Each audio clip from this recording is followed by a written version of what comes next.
నిన్న ఢిల్లీలో కారులో జరిగిన పేలుడు గురించి అంటే నిజం గడప దాటేలోపే అబద్ధం ప్రపంచాన్ని చుట్టొస్తుంది అంటారు కదా. ఆ ఇన్సిడెంట్లో ఇప్పుడు అదే జరుగుతుంది. కొన్ని మీడియా ఛానల్స్ అండ్ ముఖ్యంగా కొన్ని నార్త్ ఇన్స్టాగ్రామ్ పేజెస్ పోలీసులు ఇంకా పూర్తి డీటెయిల్స్ చెప్పాల. కొంతమంది ఇది యాక్సిడెంట్ అంటారు, కొంతమంది ఇది టెర్రర్ అటాక్ అంటారు, ఇంకొంతమంది అయితే ఆపరేషన్ సింధు 2.0 అని కూడా మీమ్స్ వేసేస్తున్నారు. అండ్ రకరకాల థియరీస్ ప్రచారంలో ఉన్నాయి.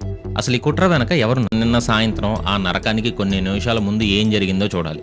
ఆత్మాహుతి దాడి అనే కోణంలో ఇన్వెస్టిగేట్ చేస్తున్నారు. అండ్ ఎఫ్ఐఆర్లో కూడా UAPA అంటే ఉగ్రవాద నిరోధక చట్టం సెక్షన్స్ చేర్చడంతో ఇది కొంచెం కన్ఫామ్ అయినట్టేనా? ఫస్ట్ మనం 2 యాంగిల్స్ చూద్దాం. CNG అటాక్ చూద్దాం అండ్ ఉగ్రవాదుల అటాక్. ఎందుకంటే ఇనీషియల్గా CNG అని ఎందుకు అనుకున్నారు, తర్వాత కుట్రని ఎలా అనుమానాలు క్రియేట్ అయ్యాయి మొత్తం చెప్తాను. Time evening 6:50 PM. అప్పుడే ఆఫీసుల నుంచి ఇళ్ళకి వెళ్ళే వాళ్ళతో, షాపింగ్ చేసే జనంతో రోడ్లన్నీ బిజీగా ఉన్నాయి.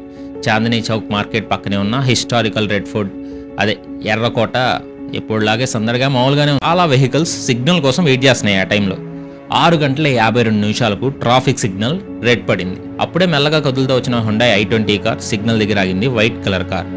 అండ్ ఆగిన నెక్స్ట్ మినిటే ఒక పెద్ద పేలుడు. ఆ శబ్దం, సౌండ్ ఇంటెన్సిటీ ఎంత ఉందో తెలుసా? దాదాపు 800 మీటర్ల దూరంలో ఉన్న బిల్డింగ్స్ కూడా షేక్ అయ్యాయంట. కొన్ని వాటికి అద్దాలు పగిలి రోడ్ల మీద పడ్డాయి. ఆ పక్క షాపుల్లో ఉన్న జనం కూడా షాక్ వేవ్స్కి కింద పడ్డారంట. అక్కడ ప్రత్యక్ష సాక్షులు చెప్పిన కథనాలు అంటే మీకు కూడా కొంచెం ఒళ్ళు జలదరిస్తుంది. అక్కడున్న ఒక షాప్ ఓనర్ ఏమన్నాడో ఆయన మాటల్లోనే, సార్ నా జీవితంలో ఇంత పెద్ద సౌండ్ నేను ఎప్పుడు ఇలా బాంబు పేలంగానే నేను కింద పడ్డాను, అంటే భూమి బద్దలైందేమో, నేను చచ్చిపోతాను అనుకున్నా, దుమ్ము పొగ తర్వాత బయటకు వచ్చి చూస్తే రోడ్డు మీద మనుషుల యొక్క చేతులు కాళ్ళు తెగిపడి ఉన్నాయి, ఏదో మాంసపు ముద్దలా చెల్లా చెదురుగా ఉన్నాయి. दूर से हम क्योंकि करीब में जा नहीं सकते थे, फिर यहाँ पे साइड में हमने देखा इंसान का हाथ पड़ा हुआ पूरा फटा हुआ, फिर आगे उस साइड देखा तो फेफड़ा पड़ा हुआ इंसान का. ఈ కార్ బ్లాస్ట్ని పక్కన పెట్టండి. ఇదే రోజు అంటే బ్లాస్ట్ జరిగిన సాయంత్రం జరిగింది కదా బ్లాస్ట్. మార్నింగ్ ఏం జరిగిందో తెలుసా? ఢిల్లీలో ఎర్రకోట దగ్గర పేలుడు జరిగి పోలీసులు అధికారులు తలలు పట్టుకున్న టైంలో జమ్మూ కాశ్మీర్ నుంచి వచ్చిన ఇంటెలిజెన్స్ ఇన్ఫర్మేషన్ కేసుని కీలక మలుపు తిప్పింది. మార్నింగే ఒక పెద్ద న్యూస్ వచ్చింది. ఆ న్యూస్ ఇండియాని మొత్తం షేక్ చేసింది. అదేంటో తెలుసుకోవాలంటే ఇంకా మనం కొన్ని రోజులు వెనక్కి వెళ్ళాలి. శ్రీనగర్ శివార్లలో నౌగామ్ అనే ఒక ప్లేస్ ఉంది. అక్కడ కొన్ని గోడల మీద కొన్ని పోస్టర్స్ వచ్చాయి సడన్గా ఒకరోజు మార్నింగ్. అండ్ అవి సినిమా పోస్టర్స్ కాదు, పొలిటికల్ పోస్టర్స్ అంతకన్నా కాదు.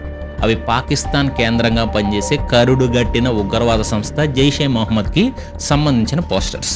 భారత భూభాగంలో, అది కాశ్మీర్లో ఇలాంటి పోస్టర్స్ కనిపించడం నార్మల్ విషయం కాదు. వెంటనే జమ్మూ కాశ్మీర్ పోలీసు అలర్ట్ అయ్యారు. CCTV ఫుటేజ్ని చెక్ చేశారు. అందులో కొంతమంది లోకల్ యూత్ ఉంటారు కదా, వాళ్ళు సీక్రెట్గా నైట్ పూట వచ్చి ఆ పోస్టర్లు అంటిస్తున్నట్టు కనిపించారు. పోలీసులు వెంటనే రంగంలోకి దిగి ఆరిఫ్ నిసార్దార్, యాసిర్ ఉల్ అష్రఫ్, మక్సూద్ అహ్మద్ దార్ అనే ఒక 3 లోకల్ యూత్ని అరెస్ట్ చేశారు. అండ్ వీళ్ళని ఎంక్వైరీ చేస్తే ఒక మావోల్ నెట్వర్క్ దొరుకుతుందని పోలీసులు అనుకున్నారు. కానీ వీళ్ళ నోట్లోంచి వచ్చిన పేర్లు ఉన్నాయి చూసావరా, అయ్యే పోలీసులనే మైండ్ బ్లాక్ చేసింది. వీళ్ళు కేవలం పావులే, అస్సలు కింగ్ పిన్స్ వేరే ఉన్నారు. అండ్ వీళ్ళేమీ సామాన్యులు కూడా కాదు, మన సొసైటీలో వెల్ రెస్పెక్టెడ్ పొజిషన్లో ఉన్న డాక్టర్స్. అవును, మీరు విన్నది నిజమే. ప్రాణాలు కాపాడాల్సిన డాక్టర్సే ప్రాణాలు తీసే కుట్రలో ప్రధాన సూత్రధారులు. అండ్ ఈ ఇన్ఫర్మేషన్తో జమ్మూ పోలీసులు వెంటనే ఒక ఆపరేషన్ స్టార్ట్ చేశారు.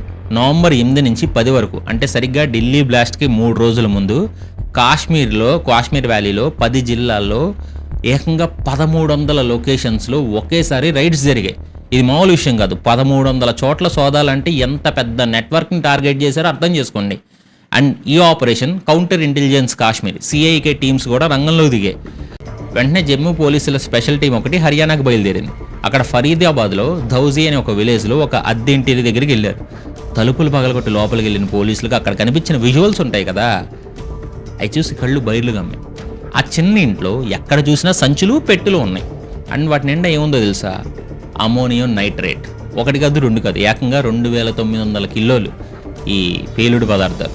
దీనికి ఇంటెన్సిటీ అంటే దీని తీవ్రత మీకు అర్థం కావాలంటే ఒక చిన్న ఎగ్జాంపుల్ కూడా చెప్తా.